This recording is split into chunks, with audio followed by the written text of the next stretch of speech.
That's what I'm talking about. See, I need to break the ice a little bit. Hey, tell us about the new album, Planet Pit. What can fans expect? You got a lot of great guests on it. As far as the album, we did exactly what we wanted to do, is create our own planet of music. You know, traveling the world, being able to see all different fusions and different cultures be united through music is what we look to do. Planet Pit with Hey Baby featuring T-Pain being a massive hit, and now with Neo, Naya, Give Me Everything, Afrojack. Next one is with Mark Anthony, Red One. I mean, you know, I looked for it to be a now hits album, but Planet Pit style.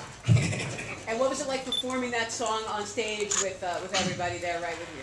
Oh man, this is an amazing opportunity. It's something that sometimes it's hard to fathom, especially, you know, as hard as we worked in this industry, and to be able to be in a room full of people that I know have worked as hard or even harder. So it's something that's very inspiring and motivating to be out here performing in front of everybody. ¿Cómo estás? Todo bien, gracias a Dios, muñeca. Me da mucho gusto verte. How do you manage to keep such a great balance between the Latin world and the American world? You're popular everywhere. For one, I don't look to keep a balance. I just do.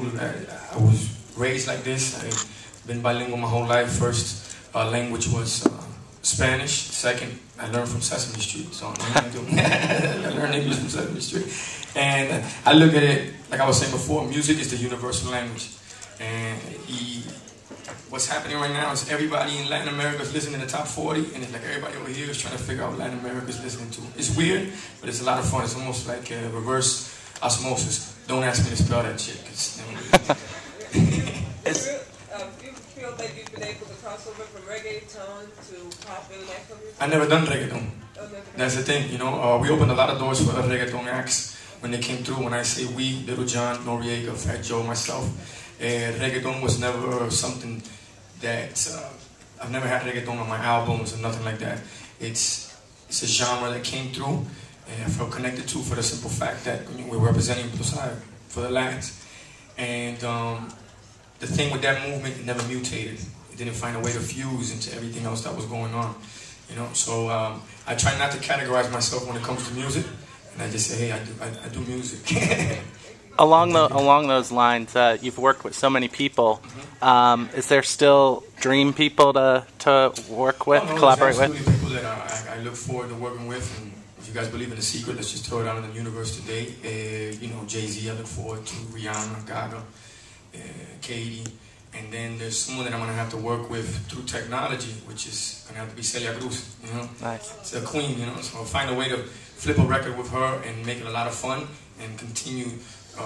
So everybody can live her legacy. There's so many great club songs and party songs out there right now. It's kind of what this weekend's been about. What's your favorite party song right now? Afrojack featuring Ella Simmons, the Takeover Control, is one of my favorite out there right now. And it's funny that everything is party now. I remember when we were cutting certain records, people were like, you know, that's not the scene to go to.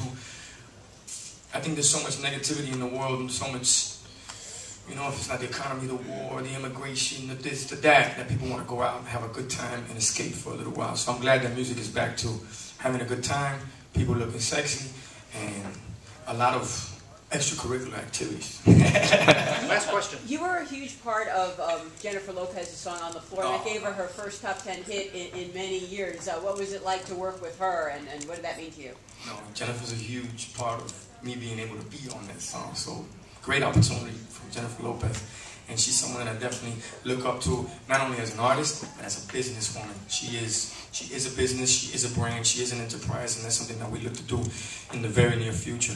As far as to be able to be involved with someone like, you know, Jennifer Lopez and Red One on a track, and it be a global record, I mean, it's an honor, a blessing, a great opportunity, and hopefully we have a couple more that we can knock out together.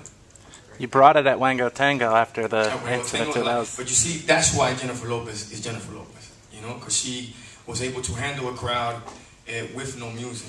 That shows the power of what she embodies. Others would have just walked off stage. That made me respect her 150,000% more, you know? Thank you. So we're good. And you guys have a good day, good night. Whatever happens in Vegas stays in Vegas, right? Dale.